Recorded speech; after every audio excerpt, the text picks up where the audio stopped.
Welcome everyone, my name is Brendan Snyder. Thank you for joining me. If you're new to my channel and you haven't already hit the subscribe button, please click the button. Also leave a comment, hit like, all those things help support my channel. I would greatly appreciate it.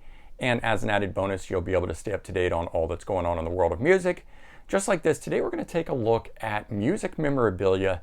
In particular, we're going to look at money, coins, and poker chips and things of that sort of nature that sort of relate to one another here. And music memorabilia has been around for a really long time, and in most cases it's used as a way to promote bands. Some of this stuff is only ever given out promotionally, meaning you cannot buy it.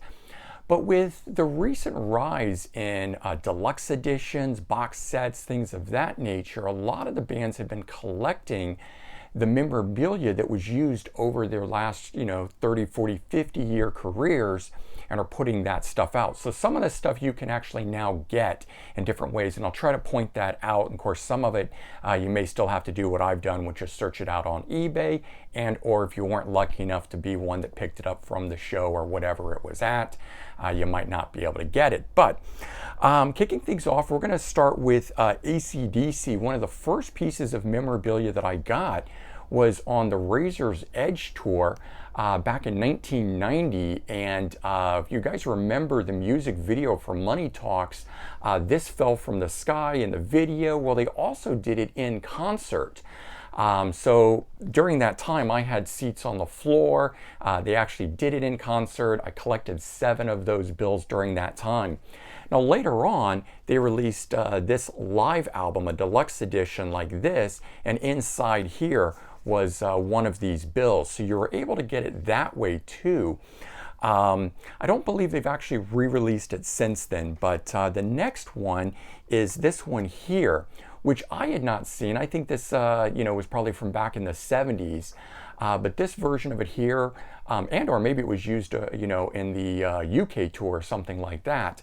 But this version here actually came from the Backtracks box set itself, not this one here, because this didn't have any memorabilia in it, but it was a deluxe edition of it that was available off of the band's website.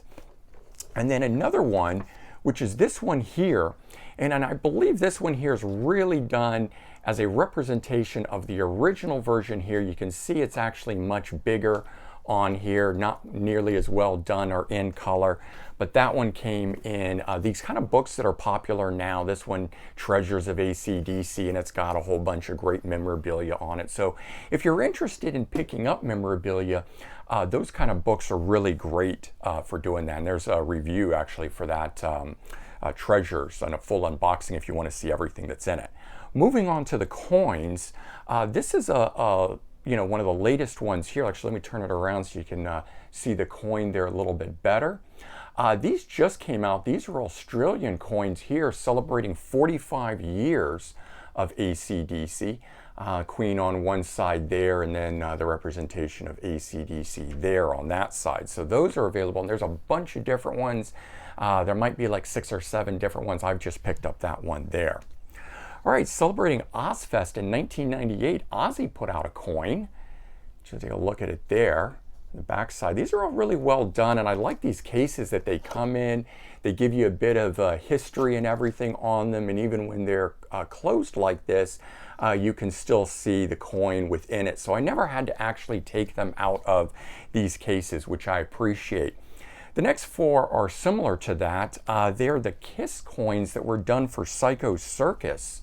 And so we've got Gene Simmons on here, and these do the same thing where they open up like that, and when closed, again, you can still see through it, but tells you a little bit about the coin.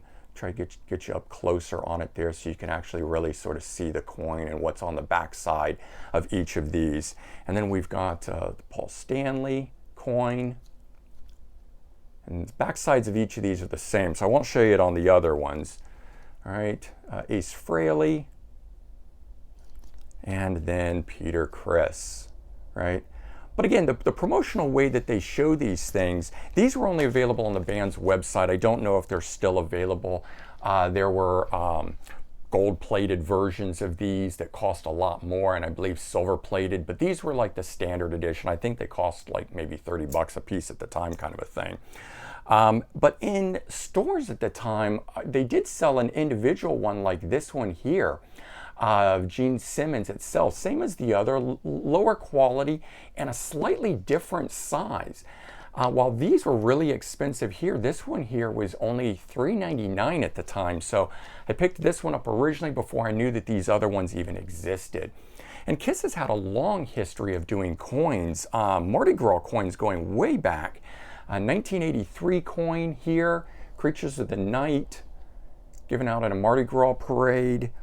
Another version of one here, the Four Faces. There's the back side of it. So these are the lighter aluminum metals. And then there's this one here, not exactly sure where it comes from, a gold coin. Yeah, I believe this one here, that was might have been an eBay purchase, or it may have been direct off of their website. There was a period where they were really ramping up all of their memorabilia sales and stuff like that in the mid to late 90s when they first did the reunion, and so you could get a lot of cool stuff that way on it. All right, the next one's kind of an interesting thing.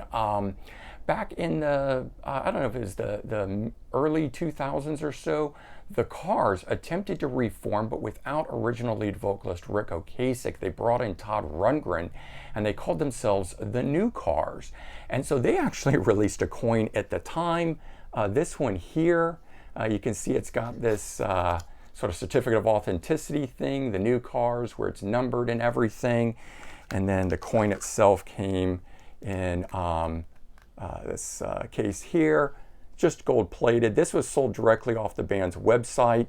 They were scheduled to do a tour with Blondie, a co-headline tour with Blondie at the time. Unfortunately, I think the tour might have been canceled because I remember having tickets for it, not being able to go to it, kind of a thing. I didn't think it really got off the ground, unfortunately, but that's what that was being sold as promotion for.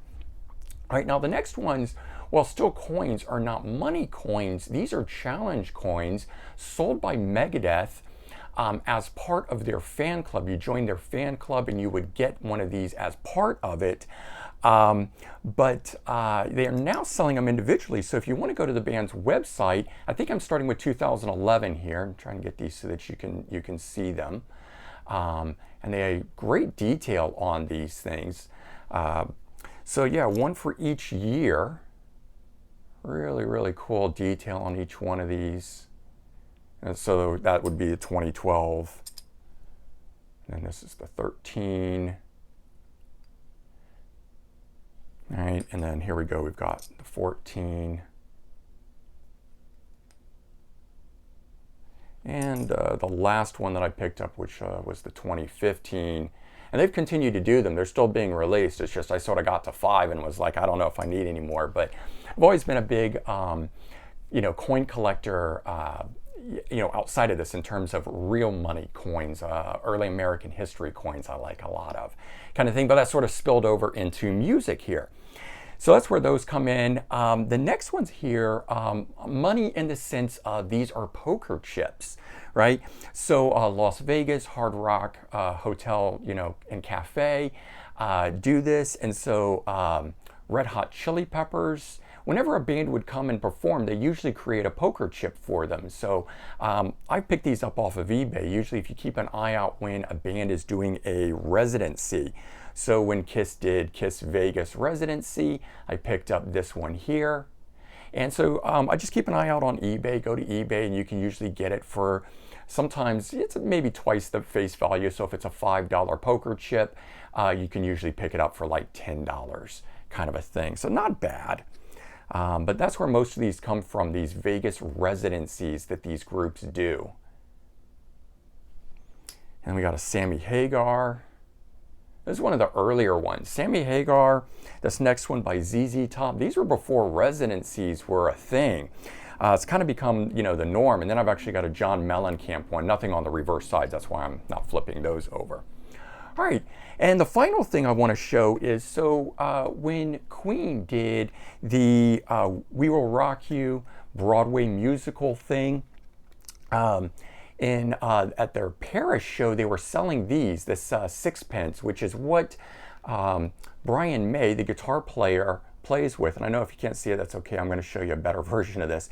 But they were selling these. These are replica. This is, again, like an aluminum. It's not the real thing. But when Queen finally reformed with, their new vocalist in the lineup, Adam Lambert, and started touring, they began selling actual ones. So we've got the replica sixpence here with Brian May on it there, and then the initials and everything on the back side. So I try to get that out so the light isn't flickering on it. But then, so I ended up getting a real one. So first one's replica, second one's a real one in that regard. But that's the money, coins, and poker chips and related things of that nature music memorabilia. So I hope you guys enjoyed this. This is going to be part one. I've got tons and tons of other types of music memorabilia that I can gather up and do, but we'll wait and see how you guys like this one. Please leave your comments. Let me know your thoughts. Hope everyone has a great day, and I'll talk to you all real soon. Bye, everyone.